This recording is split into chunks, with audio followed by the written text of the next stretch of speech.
Hello, everyone, and welcome to Paradox Untold Stories from Athletic Directors.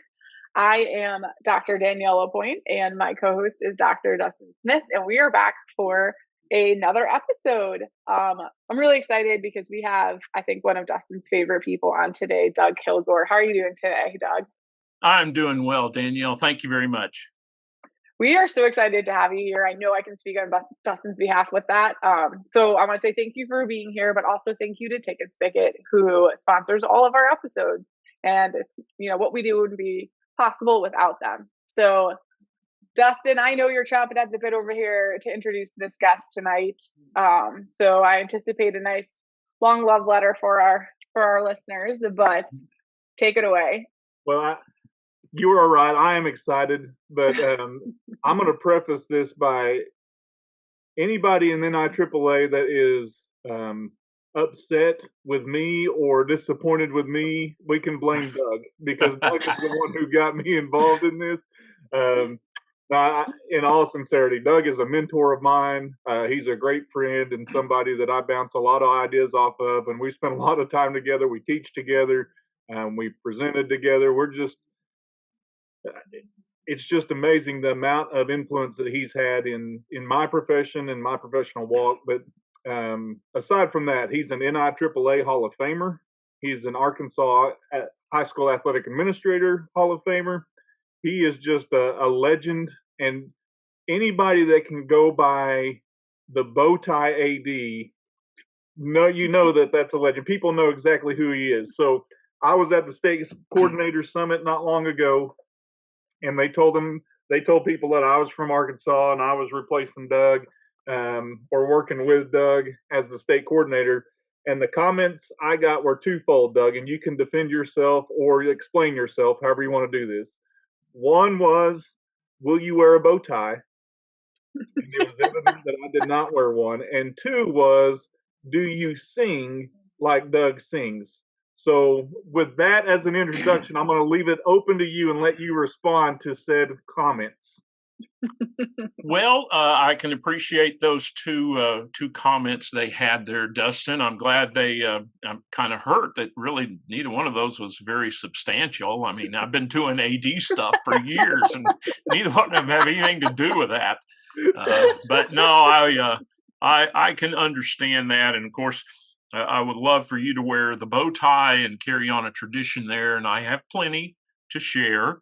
As to singing, I'm a firm believer that anyone can sing, and anybody can learn to sing better. We say, I'm tone deaf and all this stuff. Well, that's really just garbage. It's just a matter of training and doing that kind of stuff. Now, where the success comes is that once you get there, is anybody going to pay to hear you? But I think as a good back row Baptist, Dustin, I think you can probably heist a hymn or two, and you can probably get some singing done there too. Well, of the three of us on the call, one of us is not particularly good at singing. Okay. Well, I'm not going to go in there. As Danielle said, this is the untold stories of AD. So there's a lot I'm not going to tell, because then they'd be the told stories of ADs, and that's not what this program is here for. But I can tell you, one of the three of us could sing better, right, Danielle? Yeah, absolutely. Yeah. No question about it. Mm-hmm. Yeah, we'll let the audience figure out who that is. But I'm excited truly because Doug is a great friend of mine, and I'm telling you, he is to blame for me and what my responsibilities are, my involvement in the NIAAA and the Arkansas High School AD Association, being a state coordinator. This is all Doug's fault. And so if it's bad, blame Doug. We've got him on here and he can defend himself, I guess. But truthfully, he is a legend in our state. He is a legend in our profession, not just in the state of Arkansas. And people know Doug Gillgore, and they request him to sing, actually. So I don't know if we'll get to that point because I know Danielle would like to hear a rendition come from Doug, but he's just enjoyed some pecan pie, and that may not be suitable for the vocal cords. But we will have some discussion. I'm excited, Doug, and I'm glad you're here. First, thanks for your investment in me, and thank you for your investment in the profession. But secondly, thanks for joining us and taking some time out of your day to. I mean, I know the retired life's great, and you can do a few more things than maybe us as administrators do frequently. But I appreciate you taking the time to join us. My pleasure, my honor, and thank you very much, Dustin. And never underestimate the fact that I have people out there that are keeping an eye on you. Yeah. So I get reports without, and the bow tie mafia is everywhere. You can't escape it, and they're gonna be communicating back and forth to me. So be on your guard at all times. And so far, I must say you have yet to disappoint. Let's put it that way. Well, one thing we like to ask in this podcast to get started is we can talk your accolades. You're a Hall of Famer. You travel and speak. You're a consultant. You do all kinds of stuff. And for the record, his consulting group is called the Bowtie AD. And he travels and will speak to coaches and will speak to administrators and teach and whatever you need him to do, he does. Jack of all trades, master of all. Ooh. But if we are to talk about Doug Gillgore, we can talk about accolades. But what makes Doug outside of an athletic administrator or a retired athletic administrator? What does Doug like to do aside from all of that? Wait, I have a question first, though. Yes, how do ma'am. I get in the Bowtie Mafia? Ooh. Mm-hmm.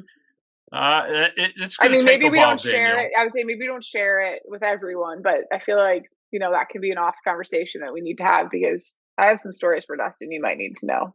I think one of the greatest advantages of having that is some members must remain incognito. So I will be in touch. No, maybe I'm on it, maybe I'm not. Dustin won't know. My people will get with your people. So can he answer my question before you done now. jump in the middle of that? Yep, I'm done now. I couldn't let that opportunity go. Sorry. Well, I think the whole retired thing is a misnomer. I think actually, in truth, I was retired about 6 weeks. So after I got out of the school business per se, I became a full-time substitute and did that for, I guess, 4 years, and which precipitated to a certain degree a move to Missouri. And since then, I was a substitute for about 10 weeks. And then I said, there ain't no way I can do this in a middle school, just going from class to class, at which point I started working with special ed and became a paraprofessional in special ed program last November, and am really enjoying it. So I, from that perspective, I never have really quit working. I don't think I could tolerate that.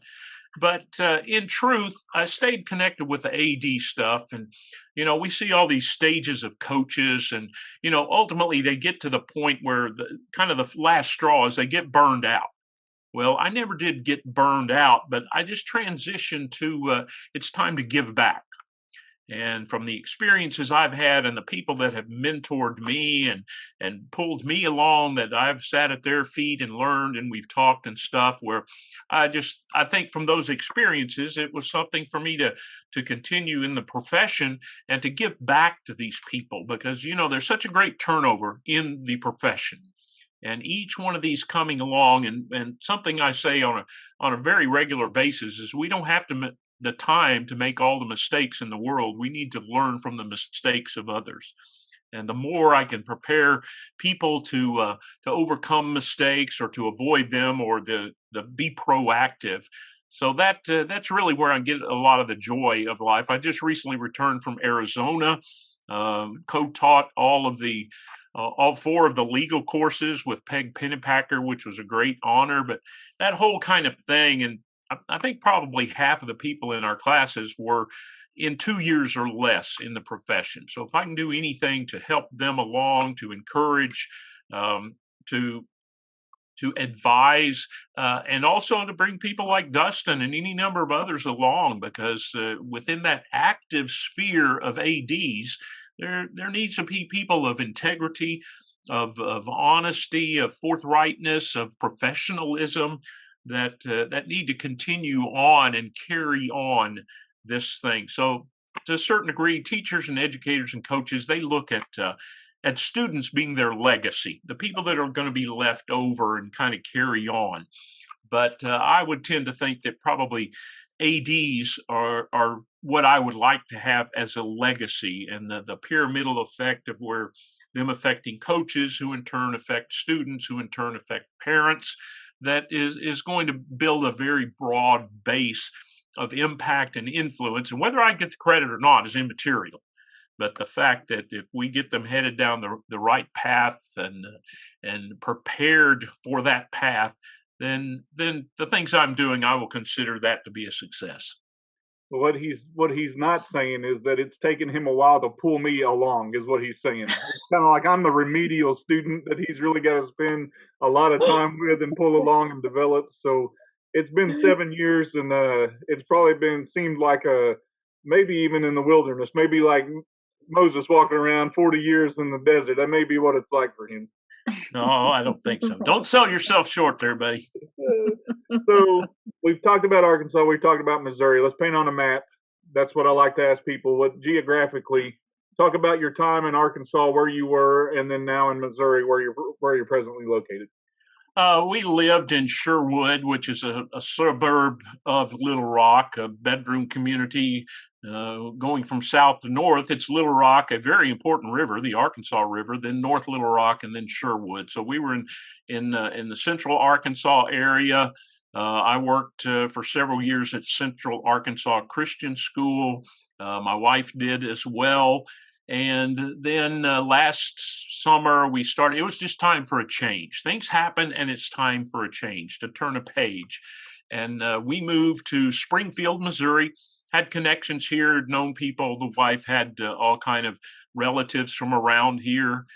We'd been up here for the Bass Pro Shop. We'd been to Branson. We'd ridden bikes. We'd ridden motorcycles all around here. So it seemed to be a fairly easy transition. Of course, having Josh Scott here as the district AD for Springfield, and me having worked with him for several years, also made it easy, and some inroads and meeting some people, and very quickly my wife was hired by the Springfield School District, so that made the move even easier. And then as a result of that, I started looking into things, and we ended up getting hired at the same middle school here in Springfield. So that has precipitated the move and where we are, and in the beginnings of writing the introduction to this next chapter. So let me ask this question for you, Doug. You talked about bike riding and motorcycle riding. Does a bow tie appear as the attire for a bike ride or a motorcycle ride? Definitely a motorcycle, because we would ride back and forth to school, and yeah, I'd wear my bow tie going into school and some other business appointments. I don't really recall things doing much of that when I was doing the bicycling, which would go back into the 80s and early 90s. I started the bow tie full time, exclusively, about 1996, and by then most of the bike riding had gone by the wayside. So motorcycle, without a doubt. Bicycle, not so often. Do you have a bow tie that do you have to tie each one of them, or do you have like the clip-ons that are already done? You just put those on? Danielle, you need to edit that statement out, because that would be the next thing to heresy and blasphemy. I was gonna say, do I tie my bow tie? Well, yes, I do tie them all. I do have some special ties that go on with a strap or a clip. I don't have any of the clip kind. No way. Okay. But some people have given me some special ties. I had a coach that carved one out of wood, out of basswood, and he painted it and got all the 3D. So it's a strap. I've got one made out of turkey feathers with a copperhead skin in the middle that my wife gave me. I've got, actually, the only Arkansas Razorback tie I have is a strap tie that hooks on, but that came from Annette Scoggin, a former NIAAA president. So the ones that are hook on that way, I think those are the only three I can think of. Those are very special, and on occasion I do wear them. Otherwise, I do tie them all. So you can ease your mind on that it goes just the way it ought to be. inquiring minds wanted to know. I was asked to ask you when I talked to you, so I just wanted that to be on the record. So whoever asked me, I won't reveal his name. Like a good journalist, I won't reveal a source, but they did ask if all the ties were tied by Doug. Yes, they are. Yes, they are. I do have a general supplier.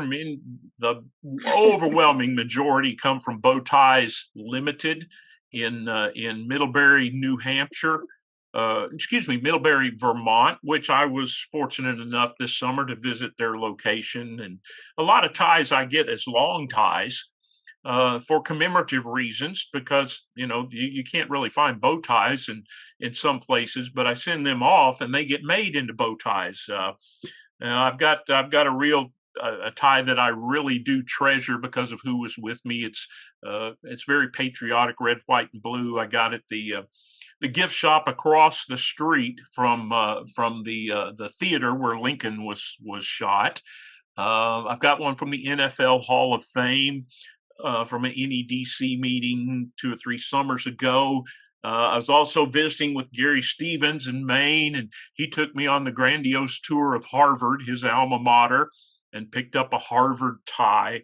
But I do have a few that have been converted. On my overseas trips, I have bought some special ties and brought them back and had them converted into bow ties for memory's sake. So they come from a multitude of motivations. So I want to fire this out there because I know, and I know you, Doug, your degree was not in athletic administration. True. What would that degree be in? If I was to expand upon that, what were you classically trained in? So this is going to be one of the told stories of ADs. Is that what you're saying? Yes.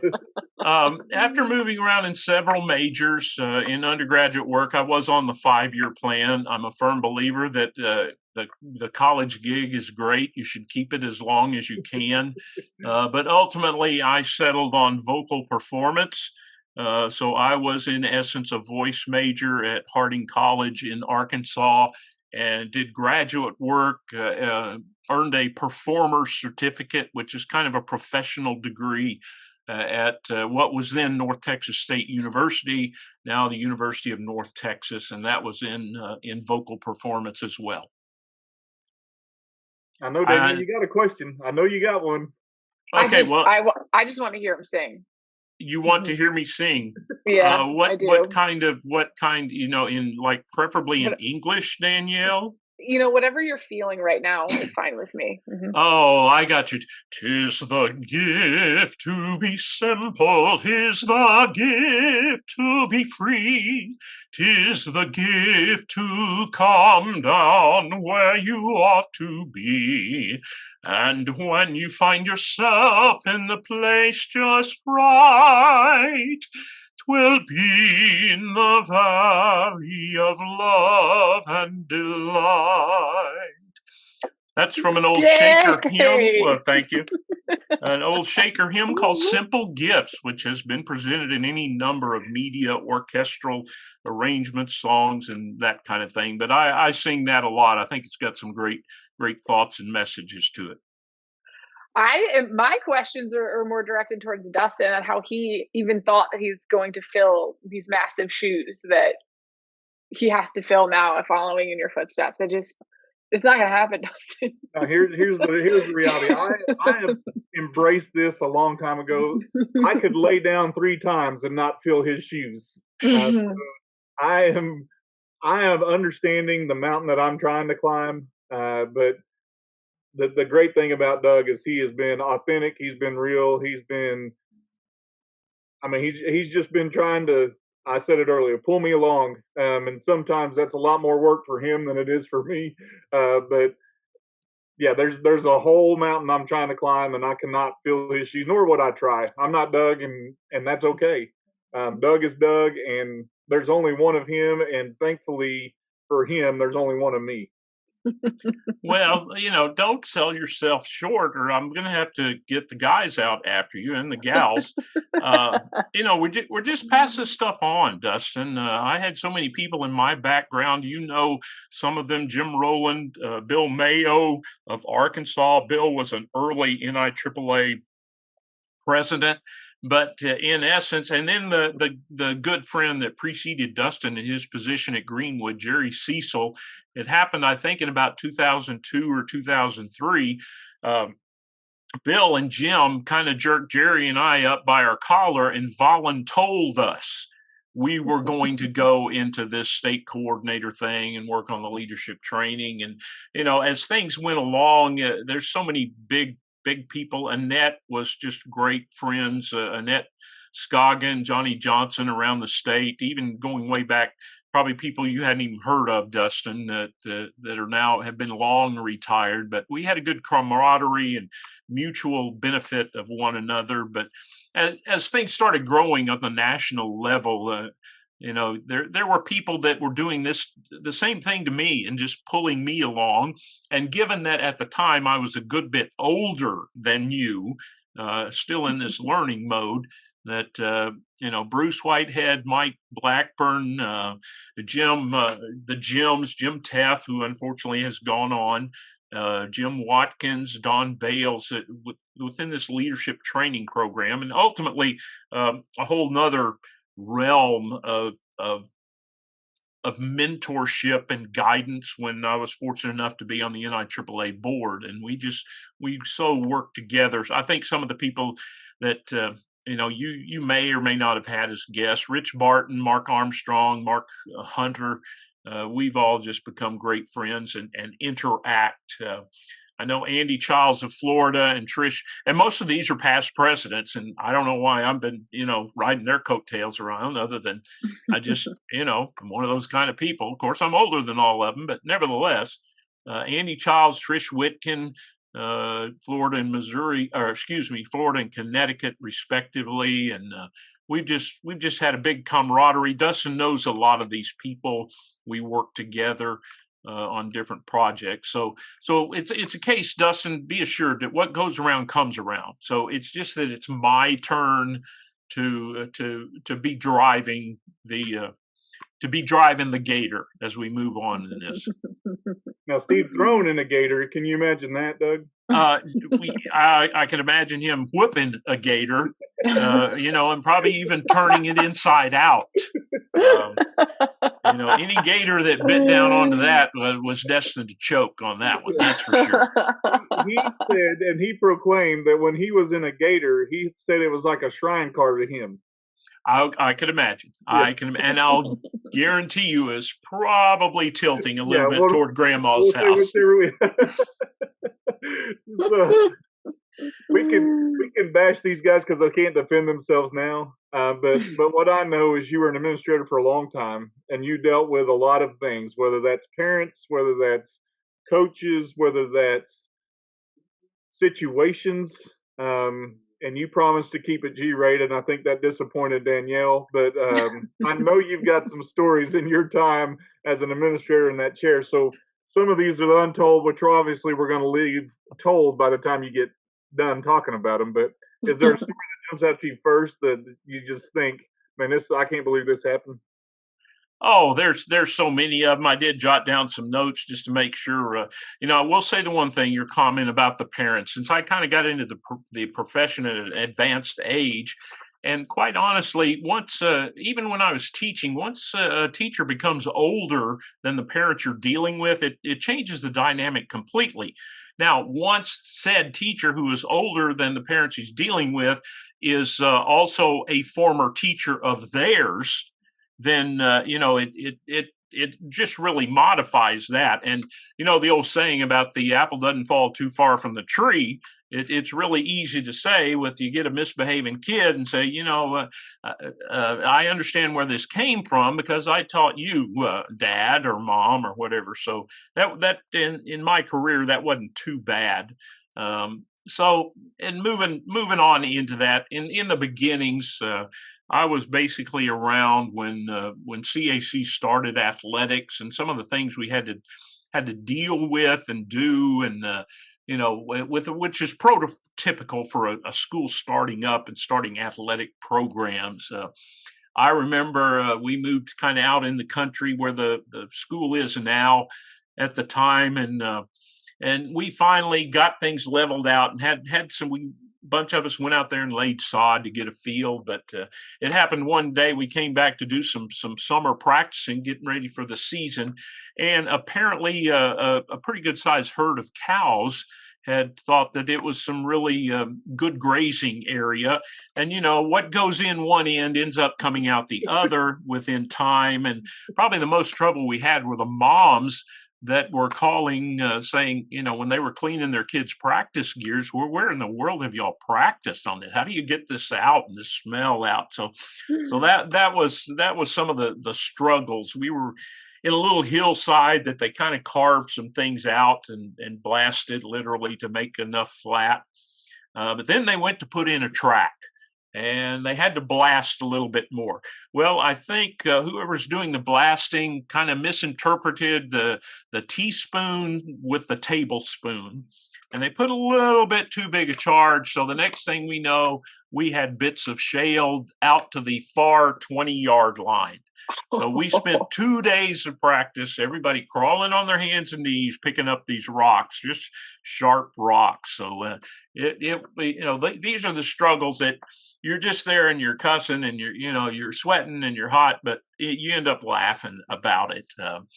I know, anybody wonders about the Pythagorean theorem, a squared plus b squared equals c squared. If I'm ever going to use that, we played junior high football on a baseball outfield that was city owned.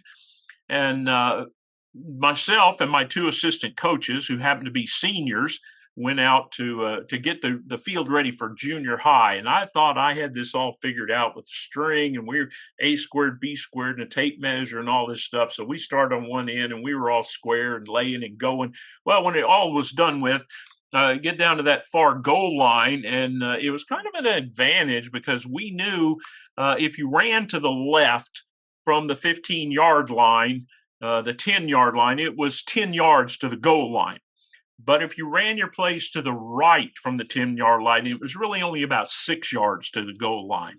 So we had a little skew in that field along like that. So much for the Pythagorean theorem. Those of you who think it's going to serve you in later life are probably wrong, because it will do you no good whatsoever. So that goes back to the early days. And it was a joy. We used block and dummies as they were pine trees. And, the defensive backs could kind of screen and do some stuff off because you didn't want the receiver to run into a pine tree because that's all the room we had. So it was somewhat of a joy back in those days that was continued later in life. Dustin can remember this. I don't think his school was involved with it, but this was just really confounded. We because of our location and access to a complex of soccer fields, we would host state soccer tournaments. And I would be the tournament director in charge of that, and the activity association, AAA, would be coming out and making sure everything. Well, we had rain, and then we had some rain, and then it decided to rain. And the Arkansas River probably reached, I think, its second highest flood point that it had ever reached. And quite honestly, the entire complex was under multiple feet of water. I mean, you could just barely see the top of the goals sticking up above the water.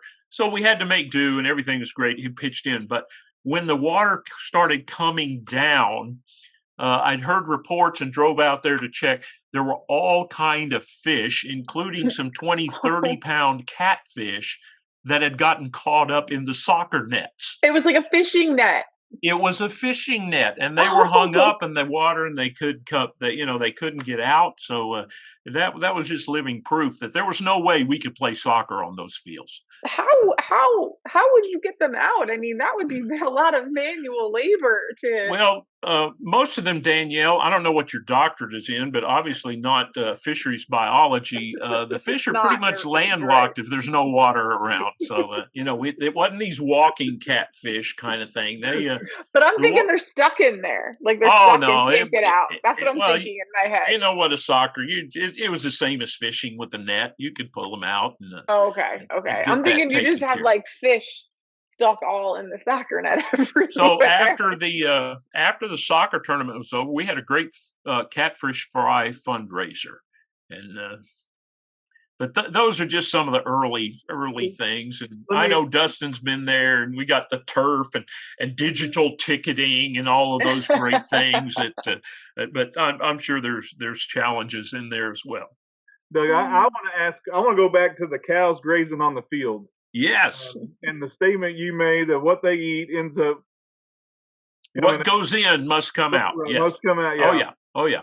After multiple times of throwing it up and eating it again, the cud stuff, and so did you have to clean said field, or did you try to clean said field and couldn't do it and just let the kids' clothes clean the field? Well, yeah, we pretty much implemented every 15 minutes, the players would bear crawl. So it was kind of a homegrown cleaning method. And actually, in coming years, we saved a lot on fertilizer. I was going to say, because the rain would just kind of get it in there. The bad thing is, you'd grow like some circles of grass really well, and then there'd be some bald spots, and it was just something that time and nature took care of as well. So I want to go back to the flooded state soccer tournament.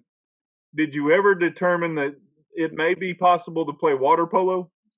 That is not an Arkansas tradition. Of course, as you know, there are no school-owned pools in the state of Arkansas.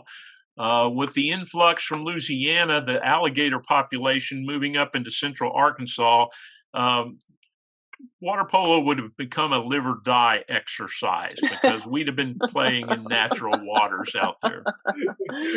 Your comment about your story about the explosion, the blast that went a little too big, brought back memories. I was not the AD. I was just teaching and coaching at the school at the time. But have you guys ever seen those like homecoming or prom, like drinking and driving, like big shows that they do where they have cars and like it's a very realistic, like I guess kind of show to try to not to get kids to drink and drive before prom and stuff. Have you guys ever seen those before? You're talking some videos. No. I'm talking like a real life, like they have cars come out, and they have, actors from high school that, the kids are in it and they make it really real life, and it's kind of like, this is what could happen if you don't, wear your seatbelts or if you drink and drive and all of this stuff. So there's a whole bunch of stuff that's in it. So my high school does that. And like I said, I am the PE teacher at the time, and they did it on the stadium field. So they actually like smashed these cars are smashed. Like they didn't smash them on the field, but they were already smashed cars that they put in the field. So when they brought the cars away at the end of it, there was glass and car parts all over the field. And I remember they had to cancel home games for like 2 weeks while they were trying to figure out how to fix that. And I was like, what did you think was going to happen? If you bring broken cars onto the football field? I'm sure somebody thought that was a good idea. I just was like blown away, but it made me think of that as literally. So is it for Doug's explosion? That's what I'm thinking of. There's just like pieces of car all over the stadium. Not good. Goodness, no, I hadn't experienced that, Danielle. Yeah, no. Luckily, I was not the AD. I would have been. I was mad, and I was a PE teacher. I wanted to use field, so I mean, I would have been livid as the AD. But so, Doug, we talk about in these stories the takeaways that you may have from any administrator maybe listening. Obviously, fishing was probably not a sport that you created as well. I mean, you had just built in, that's kind of cheating if you use the soccer net. But are there takeaways from any of those stories that you think, hey, athletic administrators need to learn from? Oh, you got to be prepared. I mean, you got to be flexible. You got to be creative. You got to be innovative. And of course, you got to be proactive. You got to think ahead. Obviously, Danielle's story there wasn't a lot of proactivity on that one. What the consequences might be, I would say, at least mine were unintentional. They were just circumstantial events that happened. But you do have to be able to go with the flow And I know some people are just so by nature uptight, and their day's going to be ruined. But as soon as you start into that emotional side of life, your logical thinking capacity is greatly diminished. And when these events, especially natural events, or I've heard some of your people talking about that you've had guesses, the lights going out and weather, and any number of these kind of scoreboards going out. That we've just got to modify and adapt, or like Darwin said, we adapt or die.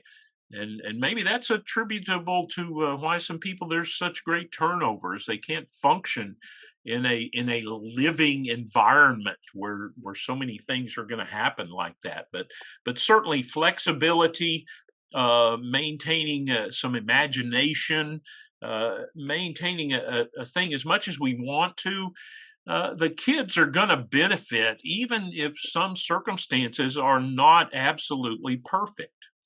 And when we start thinking about what am I going to do, what could I have done, and ultimately it's going to be back to the kids. What can we do to salvage or make the experience for the kids, the student athletes, and the fans, so that they can continue to enjoy these activities and learn these lessons. So once it becomes more of an internal, as I say in a presentation, it's not about me.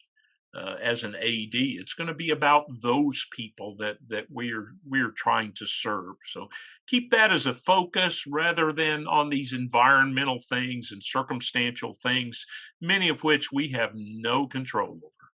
So, speaking of no control, when you had the great flood for the state soccer tournament, Yep. where were you as the tournament director? Were you sitting upon the hill, just kind of looking out over the land? Were you swimming in the water, just trying to survive? Were you? What was your location? Well, early on, I was at Burns Park and kept checking, and which was the city park that we were having the event, and until they started putting up the barricades. And once they put up the barricades for the cars, I said, "No, this is it." So I will say, immediately I was on the telephone. We called about 4 schools, all of whom jumped in, volunteered. They provided fields, and we were holding that state tournament probably over about 30 miles of terrain, from Conway to Mayflower to Maumelle to our field, and it was just a broad spectrum of people. Oh yeah, we'll be glad to help. And they came together, ADs, and calling them in, and they would run the show at their fields and just take care of everything so that we could get the thing in. I mean, the kids still got their tournament in, and we crowned state champions, both girls and boys, at that time. So it was definitely put the T in team. Well, I can't believe that they would think that 6 or 7 foot of water would be a disadvantage to soccer and would be troublesome for soccer. Well, Dustin, you need to get around the soccer pitch a little bit more often because some of these girls are about 4 feet 2 inches, Right. and it would have been an unfair advantage if they had scuba gear and the rest of them did not. Did So well, and I imagine, I'm not familiar with that region, but I imagine that wasn't just devastating for your tournament. That was probably, homes were probably destroyed, and it was devastating to your whole neighborhood area, I'm assuming, right? That was a yes. very big thing. Okay, yeah. And honestly, all the way up to where Dustin lives in Fort Worth, the river flooding there were any number of homes that were flooded, businesses that were flooded. It was seriously a catastrophe, not to mention the agricultural lands. So this would have been early May when this happened, and fields had been planted. So our soccer tournament was way down the list of important things that incurred the damage because of that event. Speaking of important things, this is a great segue because Doug is also a chef. And so when we would have meetings, Doug would bring some dessert that he'd whipped up. And I got to ask this question, Doug, because I've wanted to ask it since I've sat through some of the executive committee meetings and I've seen some of the guys consume said dessert. Is there any one dessert that somebody has consumed too much of, or any one person that has consumed the dessert that they probably shouldn't have? Well, I'd like to think a lot of people consume too much of it because if they start coming back for seconds, you know you did something right. But I do not recall of any dietary indiscretions that have been exhibited. So there, you know how athletic directors are women and men of tremendous self-control. And they've usually exhibited that when they had these sweets put out in front of them. Yes. Because I You know set him up. you just like most ADs, all you did was go to games and eat from concession stand food. That's your only job. That's what you did as an AD. What else is there to life? I mean, absolutely. What else do You you know, do, Dustin? if you got frustrated, you could always blow a whistle. So it was a joy. One of the greatest things, of course, is road trips. Man, I'll go on the road trip. Oh, by the way, yeah, it's 10:30 in the morning, but traffic could be bad, so I better go ahead and leave for that 7 o'clock game. And there was always some dining destination along the way, correct? Totally. In fact, for several years, ads would call me and say, okay, we're going to DeWitt, or we're going to Farmington or something like that. Where can we eat? Where's going to be a good place to eat? So because I kind of published it with some of these road trips and the holes, what is it, diners, dives, and dugouts, or whatever that show was. Yeah. I kind of pioneered that back in the early 2000s on some of these road trips. But yeah, there's a lot to be said for road trips. And that was long before Twitter was really a thing. I mean, you said it yourself. You were probably 2011, 12, somewhere around there. You were getting educated from Chris Babb, and you created your own Bowtie AD handle. And so talk about the evolution of technology in your time as an athletic administrator and the uses thereof for athletic administrators even today. Well, I would say at the outset, my first office was actually in a church building. And it was the place that they put the mimeograph machine. So you can imagine in your old days, the old Purple Masters and that great intoxicating aroma of the mimeograph machine. So that was pretty much it. It's the old hand crank thing, and then we end up getting to things have become so much I guess easier. Now, this is my perspective on labor saving devices. They don't save labor, they increase labor. Because with all of these labor saving devices, people now expect you to get 50 hours of work done in a 40-hour work week because of you saving. Well, even the technology and the cumbersome things of it, you can't do 50 hours in 40 hours. So labor saving devices has now turned an average, a typical work week into 45, 6, 47, 48 hours in order to get all your stuff done, because you're trying to tweet and you're trying to count your tickets and you're trying to do all this stuff and figure out this thing. So it's kind of like social media, guys. It's a great tool, but it can definitely be misused and become damaging, or you start pulling your hair out. Obviously, it's hit Dustin that way. Wow. But Wow. so it's just something that the tail is wagging the dog, but it can be excellent. One of the greatest things, we covered this in one of the legal courses out in Arizona here just a few days ago. The security of documents, particularly healthcare documents, that accessibility to emergency permission slips from parents to treat kids in the event of a catastrophic injury or a broken leg or something like that. It's so much easier than carrying all these pieces of paper around in a Ziploc bag and throwing them in the, in the travel bag or something like that. So there's definitely been some advantages, communication to parent, communication to kids, all these texting and group apps.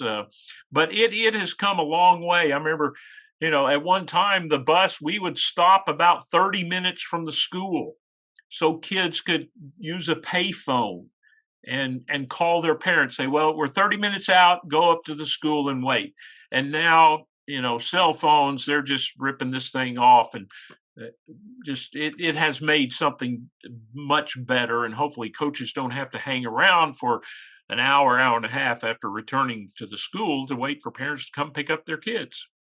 Doug, you mentioned something and you just kind of just shot right past it, but I know we've got to explain this to Danielle. Mimeograph machine you talked about. You're going to tell her what that is. Well, Danielle, it was a thing that you had kind of like purple carbon paper. And it was a chemical thing, and you'd type on that, and it would put this residue on a kind of a clear sheet of paper, a smoky, milky kind of sheet of paper. And you would lay that on a drum, and it would be backwards. So the read-write thing would be up against the drum, but these chemicals would be on the back. And there was a solution that probably, other than wood alcohol during the Depression, has probably caused more blindness in the United States from this alcohol-based solution that would slowly eat away at that little purple mixture, and then that would transfer to the paper. But one of the glories about being a student in those days is you'd come up and you'd get one of those copies in school, and the first thing the kids would do would be going, they would be. So the necessity for drug tests probably started about that time. And invariably you'd have the kid that, I'm sorry, teacher, I misspelled my name. Can I have another sheet? So you give that to them, and here they go smelling on that sheet again. So it was, purple mimeograph, and you get it all over your hands, and it was an experience, but it's all we had. I mean, Danielle, did you know what that was? No, I did not, and I don't know if I still am sure exactly what it is. I think I do. I think I do. Prior to an overhead projector. Okay. I mean, the overhead projector, it would throw it up there on the wall, but this was actually a chemical that they would use to transfer it to. I mean, they didn't have the overhead. They didn't have the projection of it. The whole process did not sound good for the teacher or for the kids that were sniffing it. Like, it just doesn't. Nothing about it sounds easy or healthy. It was a great improvement because the one we had prior to that was we'd go outside and we'd smooth out some dirt and we'd get a stick, and then we'd draw and stones, chiseling and stone. So it was definitely an improvement over drawing in the dirt. So again, this is geriatric discrimination on full display here. We could be turned in on this. You started it. I was trying to explain to you what he was trying to talk about. I appreciate it. Yeah. Oh, man. Wild travel stories. I mean, I know you have issues when you travel. And again, something this past trip to Arizona, the first time this has ever happened. We got on the plane, the pilot came on. Everything was looking great, timely fashion. It was an early morning flight. I don't know, about 8:15 or something. We got on, and the pilot said, we're going to be delayed in leaving. Last night, they put too much fuel in the plane.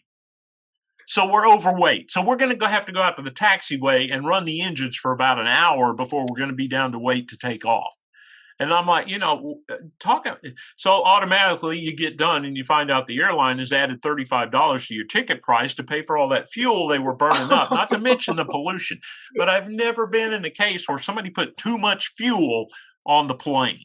Hey, I'm sorry, fella, you had one job. Yeah. And They it couldn't just siphon it out. They just had to no, I burn it. guess not. I'm like, don't you have a drain plug or something like that? So I guess they frown on jet fuel, JP4 coming out on the ground like that. But That's probably what that happened to the whole mimeograph machines. That's what that is. that could have been. But yeah, that was strange. Yeah, the things about I know you talked to Rich Barton and Dustin's story about Rich's suitcase, and I'm the one that we discovered that together, and we finally came back, and it's a lot of laughs, but lost luggage, late, missed connections, and I never have slept in an airport. I will say that has been one benefit I've had, but. I had 2 trips over to the Far East to work with EARCOS, the East Asia Regional Council of Schools, and teaching their athletic directors at international schools. But let me tell you, this body is not made for a 16-hour flight because he doesn't sleep. I did at one point, I don't remember what airlines it was, I think it was Malaysia Air. I got bumped up or bid. I threw in a bid to move up to first class. So they had these little seats, and I was so thinking of Steve Throne at this time. Trust me, I was less miserable than he would have been. But they had these seats that would slide down, and I was at the bulkhead. So there's this little cubicle about the size of your computer screen for you to put your feet in. Well, once I slid my seat, that hole wasn't deep enough for me to go all the way down. Not to mention the height of that hole was not big enough for me to get my feet in. So it was kind of, there I was just sitting up the whole time, and there wasn't anything I could do about it. But, Throney, who knows what he'd had to do, or Rich Barton for that matter, in order to survive some of those kind of things. But Rich was not a biscuit and gravy shy of 350, according to Throney. No, I don't think so. But his feet wouldn't have fit in there either. I'll guarantee you that. Throney talked about his travel just being he was in the middle seat, or he was sitting basically on the lap of some other passenger just because he was so big. And so when he got out, he gave her $20 and told her lunch or dinner was on him because he took up most of her seat. Well, when you're the big one, you're like that. What can they do about it? They're going to slice off a couple of inches of you in order to do that, or they put you in a straitjacket or something. So he was definitely in the driver's seat, and literally and figuratively with whoever was sitting next to him. Right. But I feel for them on travel. It's bad enough on me. But you think about the time that you've committed to our profession, the time you commit, or you're still committing to our profession and to the enhancement of it. I want to tell you thank you just for taking time out and carving it out to join us, to impart wisdom, to share some chuckles and some laughs and some stories of yesteryear, if you will, of the times that you have experienced what being an AD is all about. I want to thank you for taking the time to do that with us. My pleasure, my honor. I'm glad you contacted. I have listened to several of your shows, and thanks to Ticket Spicket for making these available, because as much as entertainment, they're a tremendous learning experience. And if you can't laugh at yourself, it's going to be hard to progress and get better, because it sure beats crying or worse. And so y'all are providing a platform for that to happen, and to really enjoy one another. It sure beats crying or quitting. Yeah, that too. And I want to say thank you on multiple levels. Obviously to Ticket Spicket for sponsoring us as well, but and to Dustin for getting you on here, but to you not only for your service and for taking your time to speak with us today, but also for trying to fix Dustin. I know that's also a big feat. So thank you for putting in those hours and trying to make him a better guy every day. It's a work in progress, Danielle. Mm-hmm. Yeah. So I'll try to help you along with that, but and as a campaign manager, I do want to throw in that Dustin is a candidate for the at-large position at the NADC in Nashville in December, put up from Section 6. So I'm helping him with that, and think he would be a tremendous representative for all of us in a role on the board of directors.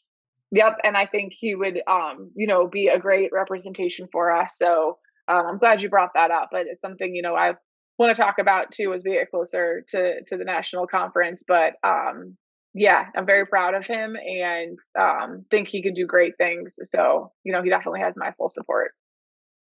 Well, Very this episode was about Doug. It's not about me and a campaign or anything like that. But man, I appreciate the words. I appreciate the support, and it's an exciting ride. Whether I'm the one selected or not, I'm honored to be able to just be on that platform and talk to people, and